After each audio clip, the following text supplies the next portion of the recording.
Hi, this is a basic overview of how to add an invoice into Xero. We go to Business, Invoices, New Invoice. So we're creating a new sales invoice. I'm going to select the customer, select the invoice date. This will be the tax point date. And you can also add in a due date. So that could be 30 days, that could be 2 weeks, whenever you want the invoice paid.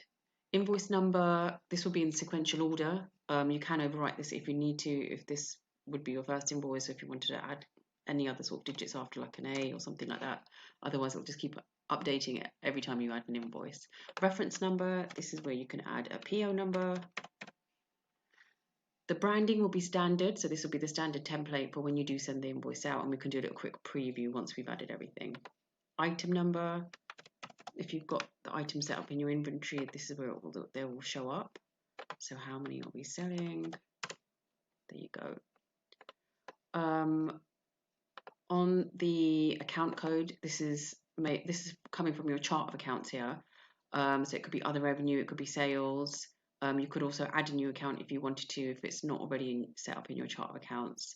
This is obviously just sales, so we'll just leave that as standard. This is adding VAT. So is it inclusive, or is it going to be tax exclusive, which is going to add on the 20%, so that's fine. We could add on another line if you wanted to add any more items, and then when you're happy with it, you could approve it, and this will post it to your sales ledger. We can now preview the invoice. So this is the standard, so you've got the logo there. This is who it's going to, invoice number. This will be our VAT number. A PO reference if you did add anything in there, and this will tell you when that's going to be due. This would be a quick summary, and you've got payment details there. So if we were happy with this, there's a couple of options. We could email this straight to the customer, gives you a description there, and then you could even mark it as sent, or send yourself a copy if you wanted to. You could print this as a PDF. Yeah, we can say that it's been sent once we printed it.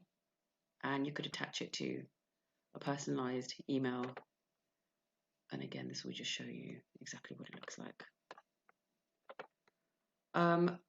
So if you go back to business and invoices, this will just show you there now that the invoice is there. It has been sent and it's awaiting payment. I hope that's helped. I know it's quite a brief overview, but hopefully this will give you an insight on how to add an invoice on. Thanks.